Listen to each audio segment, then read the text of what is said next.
Magandang araw sa lahat. Manny Pacquiao handang bumalik sa professional boxing. Interesadong labanan si Tank Davis at exhibition match laban kay Floyd Mayweather ngayong December sa Japan. Pag-usapan natin yan mga kaboxing. Understanding though of the need to develop angles and not come straight down the middle. Although that left hand landed for Pacquiao and maybe hurt Floyd Mayweather.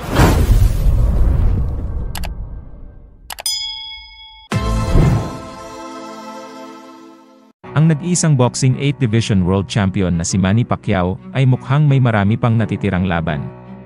Ang malapit ng mag-45 years old na Filipino boxing icon ay huling umakyat sa ring bilang professional noon pang August 2021 laban kay Yordenis Ugas ng bansang Cuba, na kaagad naman nagretiro pagkatapos nitong matalo. Ngunit ngayon ay muli niyang binuksan ang tsansa sa posibleng pagbabalik sa ring. Noong nakaraang Disyembre, bumalik si Pacquiao para sa isang exhibition match laban sa martial artist ng South Korea na si DKU. Sa unang bahagi ng taong ito, inihayag din niya ang kanyang pagnanais na makipagkumpetensya sa 2024 Paris Olympics.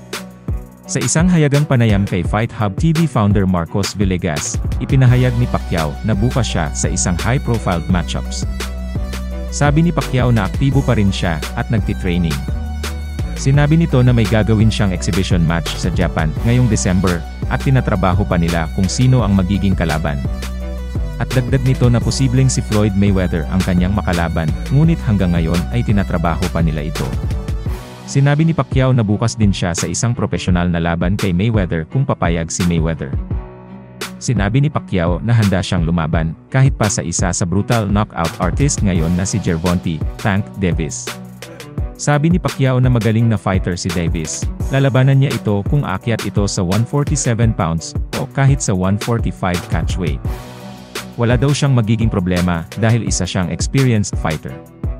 Itinuturing ni Davis ang kanyang sarili na isang lightweight fighter at isang beses lamang itong lumaban sa 135-pound limit noong taong 2021 laban kay Mario Barrios.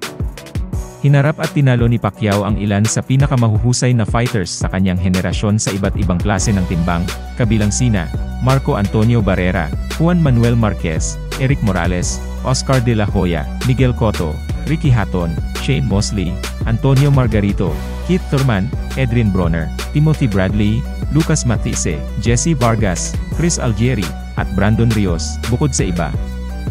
Ano sa tingin niyo mga kaboxing, tama ba labanan ni Pacquiao si Tank Davis? Kaya pa kayang makipagsabayan ni Pacquiao sa malalakas at mas batang fighter sa kasalukuyan? I-comment na yan sa baba at babasahin natin. Maraming salamat po.